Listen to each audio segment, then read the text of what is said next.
They shake, they rattle, and occasionally roll. They're the most violent, unpredictable racing machines man has yet conceived. Funny cars, floppers, plastic fantastics, call them what you will, but they're 5-second, 260-mile-an-hour combat packs at grandstands like no other breed. The Mount St. Helens of the quarter mile.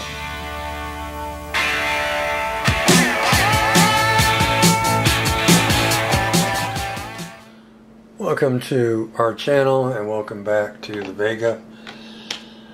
We're back to work at the bench here. We've got our bathroom pretty much finished.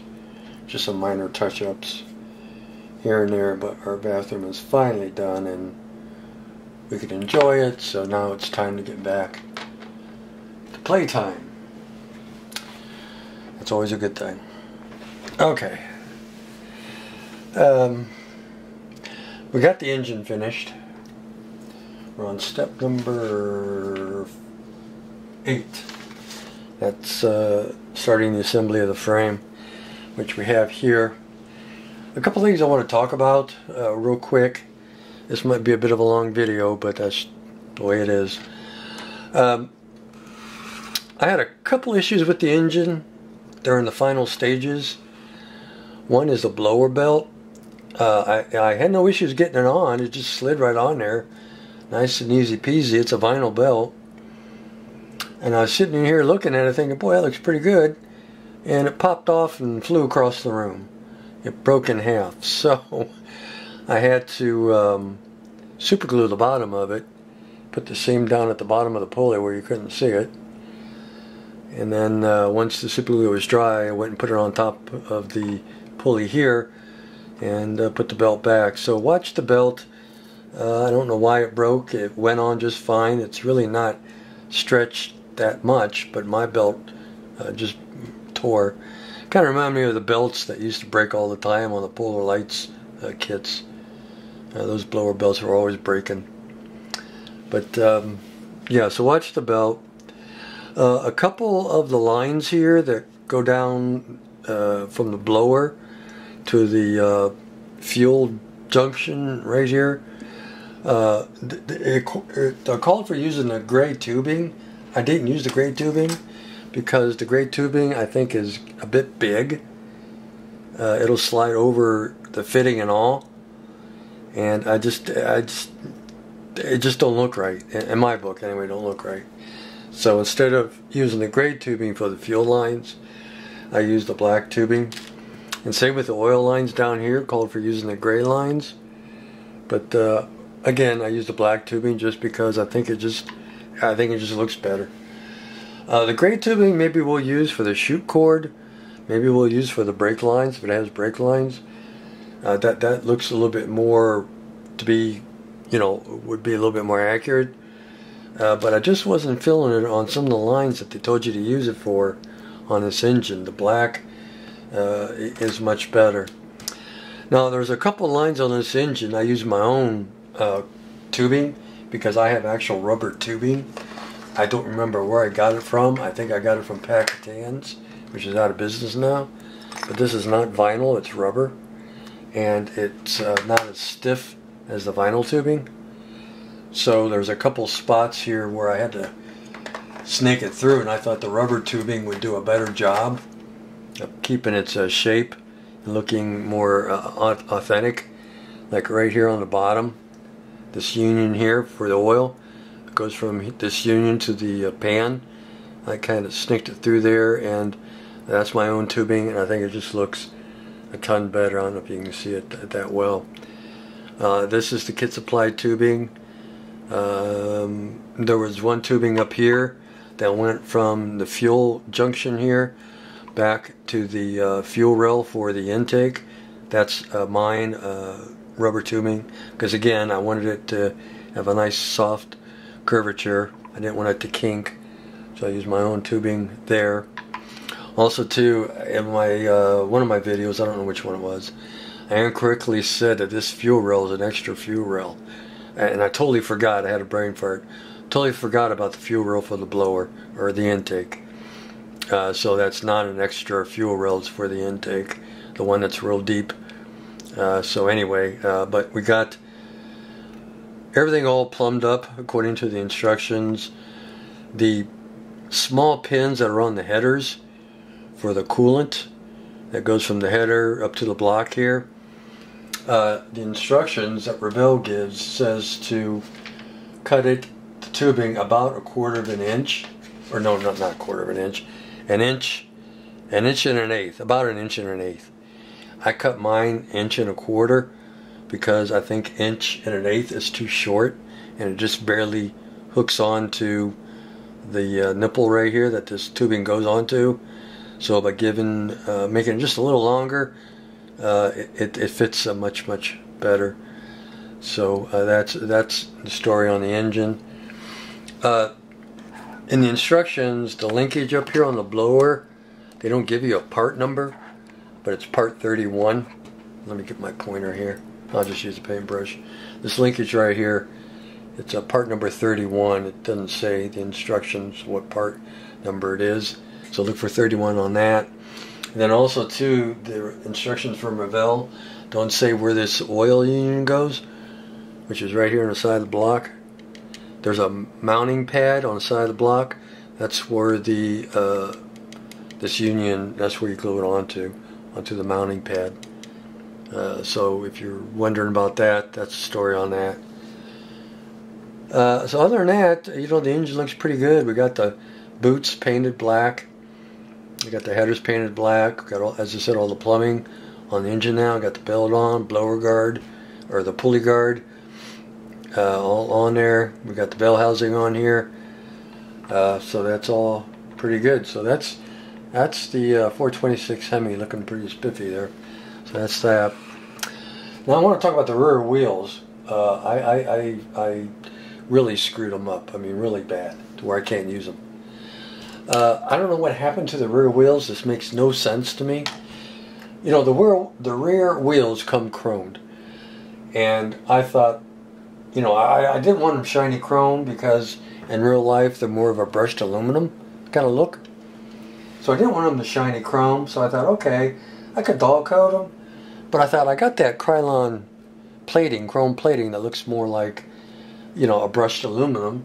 So I thought I'm just going to strip them and just paint them with that Krylon plating, the chrome plating. Well, I stripped them, and I don't know what the hell happened, but the Super Clean ate the plastic. Now, I've been using Super Clean now for at least 5 years, and I left entire plastic bodies in Super Clean for a couple months, and it never hurt the plastic. So I don't know why these wheels got ate up. Now, the really weird part is that it only ate the front. The back of these are just fine. It didn't affect the plastic at all. It only ate inside of the rim, and that's really strange. I've never seen that before, especially since the back is just fine. There's no damage to it, only the front side. So I tried to prime the one and just put a heavy coat of the plating on, but it still looks like crap. You can really see all the pit, all the etching going on. It just looks like crap. Trying to get a close-up. There, now you can see the crap. How much it ate it up. So I can't use these wheels. It just looks like crap.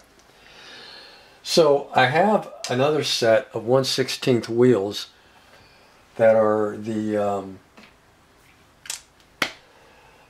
oh shoot, I don't remember what the name of the wheel is. They're kind of like slotted. I can't think for the life of me think of the name of the wheels that they're called.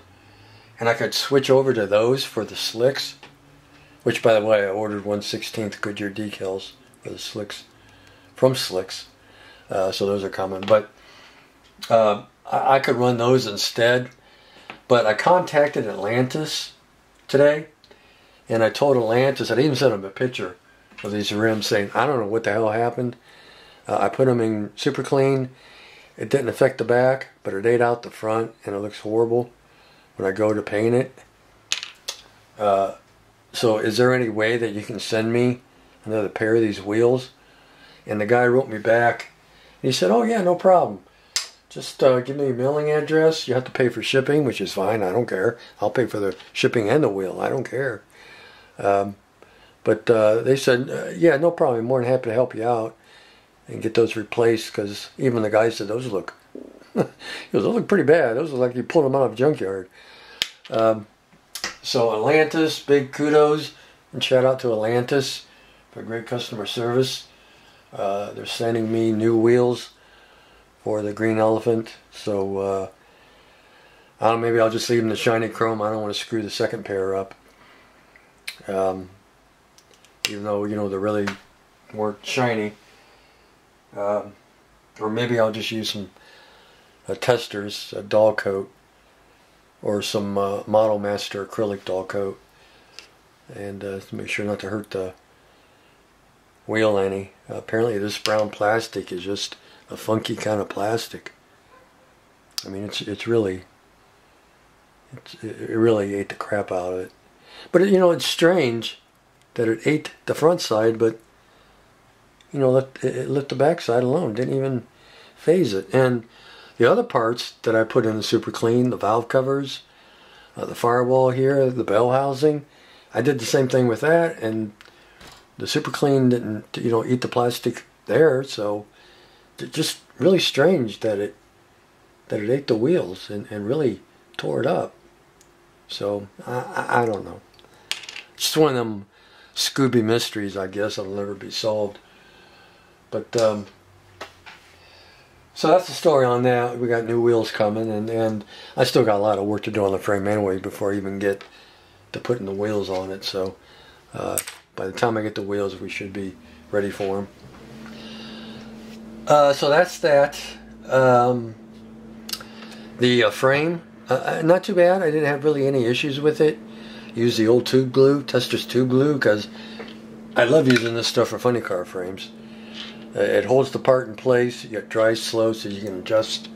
And then when it's all dry, I go back with, to me, a thin over the joints just to kind of reinforce it. So, but yeah, no really major issues with the frame. I do have this gap right here. Can you see that? The roll cage behind here doesn't line up. It's like a bit off.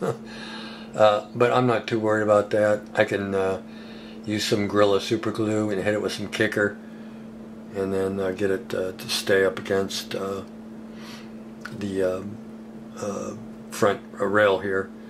So I'm not too worried about that. But you at least my kit ended up having a gap up there for whatever reason.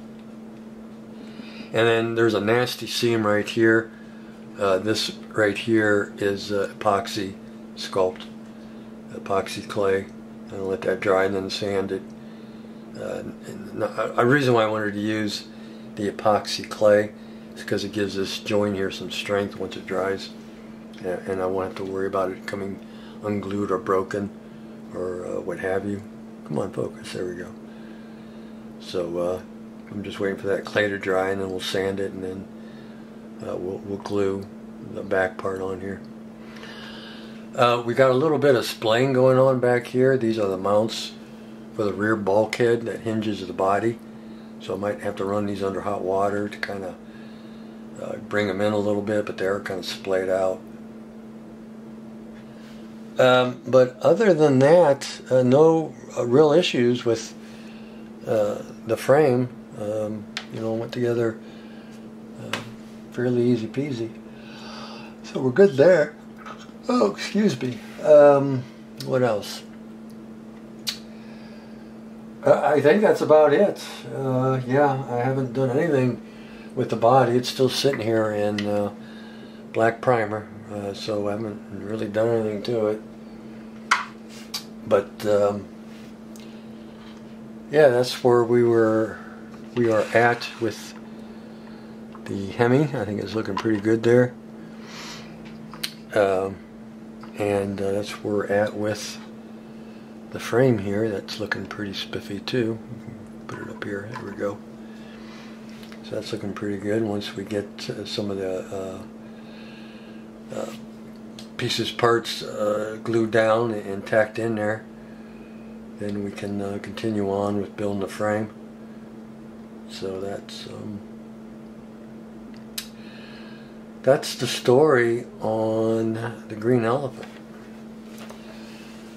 No new kits. So the kit my wife got me for my birthday, which after looking at it, it looks a little bit intimidating, that big Titanic, but won't be this year.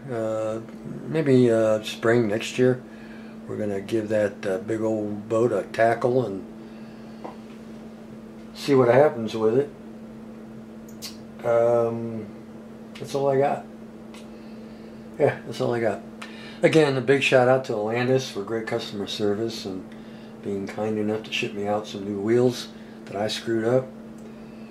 And I'm going to assume I screwed up. They weren't like that out of the box, so I must have did something. Don't ask me what, because I don't have a clue.